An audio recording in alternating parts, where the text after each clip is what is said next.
everybody. Today I'm going to be talking about how to use a strap to support your practice. And a yoga strap honestly can cost $5 or less. I have two here. One is kind of just this standard buckle strap. I have another one somewhere that has this kind of a loop system, but it's only on one end.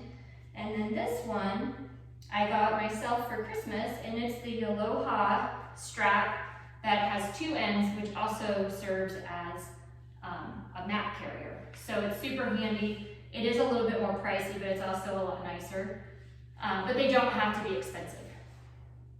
So if you're getting back into yoga, or you're new to yoga, or even if you've been doing it a long time and you struggle, maybe to keep your shoulders open enough, especially, or to get into kind of deeper bends, a strap can be a real lifesaver for you and something that I highly recommend you use. So today I'm going to show you 10 poses where a strap can support you. And it can be super simple poses or more kind of complex poses. So the first one is just a wide-legged forward fold. So when you're in a wide-legged forward fold, a lot of times we want to do some sort of an arm bind. You can honestly even use a towel or a t-shirt for this, but I like to leave it behind first. So let's say that you cannot clasp your hands together and bring them up. This strap, I'm going to show you this way actually. This strap can kind of do that for you. So as you come forward, you just grab the strap, and you can walk your hands in as far as you're able. And over time, that allows you to get into the posture where your arms are coming closer and closer together and eventually touching. Another pose you can use a strap for would be a standing twist. So, usually you'd grab opposite hand, stretch out, but that might be, we can always do knee, but if you're kind of working towards grabbing your foot, you can just tighten this up a little bit around your foot, so it doesn't have to be super tight. But as you bring your leg out, you use the strap instead. That gives you a little more reach and a little bit more mobility. Same concept for dancer's pose, where ordinarily we'd be grabbing our foot and coming up. If you can't grab your foot, I like to put the strap kind of like this. Ooh, that hurt. And hang on, there we go. So that our foot's caught, and then we just walk our hands down as we come up. And you can kick into that strap pretty firmly. So I'm just going to ground this foot. And as you advance your practice, you walk your hands farther and farther down that strap.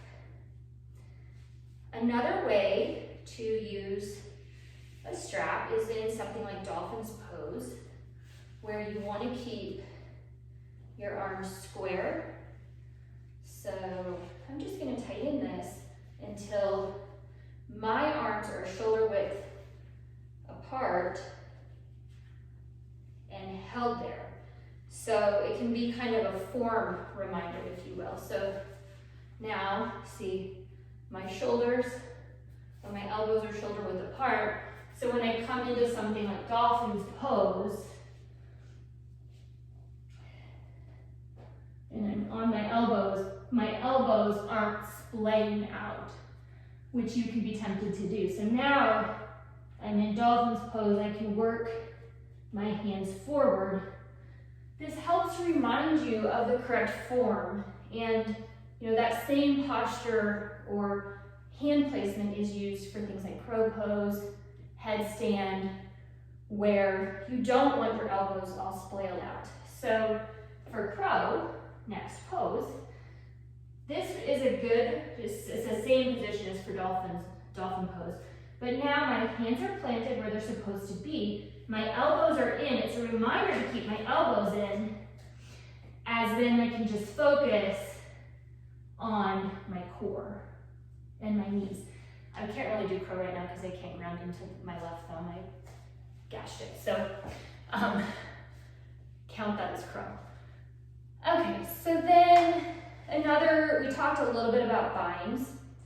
Another bind you might want to take is when you're in like a runner's lunge and we want to take a bind. But maybe you can't quite get that foot. So you can do it like this if you want. You can open up. So maybe, you know, however high you can get your foot, you grab your strap and you still get that shoulder opening. That's the same concept as king pigeon. I actually cannot show you full king pigeon, but basically you're in pigeon pose and you would arch your back to grab your foot. I can't do that. So what I can do is use a strap to begin to get my arms closer and closer to my foot. But in the meantime, get some of that shoulder opening that's necessary and that back bend that will eventually get me into king pigeon. Okay, the next one is happy face cow pose. So I'm going to show you this one from behind because otherwise it doesn't make sense. So my knees in cow face pose are like this, and or however you want them. But for cow face arms, you know, we're binding. But a lot of people can't do that with their arms. So again, a strap can be used to get your hands in that same position. And you can walk them in farther and farther until you've gotten to where you can take the full bind. The next one that I'm going to show you is boat pose. So for boat, now you're on your sits bones and our core is tight. And we can come to high boat, low boat, whatever. But maybe, and that's where this particular strap is actually really nice because it has kind of little handles, but you don't need them. You can kind of choke up on the strap as well. So still have my core in and tight, but I don't have to focus, I don't have to have quite as much core strength, and I also don't have to focus on form. And then the last one out of our 10 today is just seated forward fold.